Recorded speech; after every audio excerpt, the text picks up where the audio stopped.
এই যে দেখো দেখো বন্ধুরা, আসলে মশলাটা যখন কষাচ্ছিলাম কষিয়ে ঢেকে দিয়ে গেছিলাম, তো তখন আমারই হাত লেগে আমার ভিডিওটা বন্ধ হয়ে গেছে। তো এটা আমাকে আবার নতুন করে দেখাতে হচ্ছে। এই যে দেখো আমার মশলা অলরেডি কষে গেছে।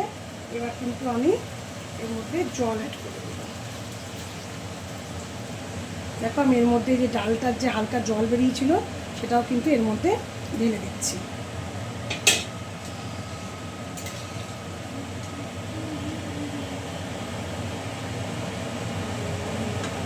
যেহেতু জল একটু বেশি করে দিলাম, কারণ যে বড়াগুলো যখন ভিজবে না তখন অনেকটা জলই কিন্তু টেনে নেবে। তো এবার ওই জলটা দেওয়ার পরে আমি আবার ঢেকে দিলাম। এটা হোক ততক্ষণে, এটা ফুটে আস্তে আস্তে আলুগুলো সেদ্ধ হয়ে যাবে। তারপরে আমি বড়াগুলো ছেড়ে দিই। এটা কিন্তু লাস্টে ঘি গরম মশলা দিয়ে আমি এটাকে নামিয়ে দেব।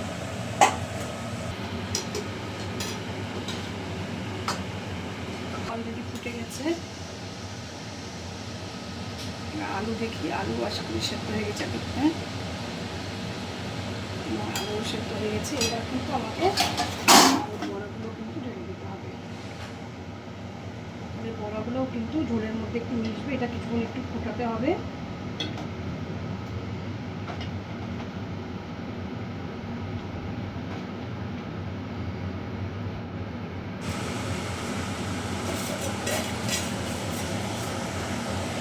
এই দেখো বড়াগুলো ছেড়ে দিলাম, এটা একটু ফুটুক। আর এর মধ্যে আমি দিয়ে দেবো এক এক করে ঘি, গরম মশলা। সবার প্রথমে দিব আমি এর মধ্যে ঘি, 1 চামচ ঘি দেবো। নিরামিষ রান্না বুঝতেই পারছো, এখানে 1 চামচ ঘি দিলাম। আর এতে দেবো আবার গরম মশলা।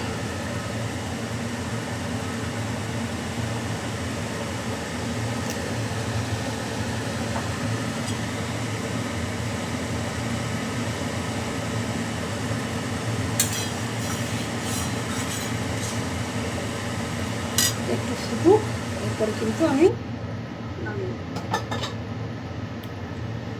তো আমার রান্না তো একদমই মোটামুটি শেষ। এখন আমি গ্যাসটা বন্ধ করে দেবো। যে বাড়িয়ে দিয়েছি, দিয়ে গ্যাসটা আমি বন্ধ করে দেবো। তো এরকম ধোকার ডালনা তোমরা কে কে খেতে ভালোবাসো, আর কারা কারা খাও বাড়িতে, আর যারা খাওনি কোনোদিন তারা কিন্তু অবশ্যই এটা ট্রাই করে একবার দেখতে পারো।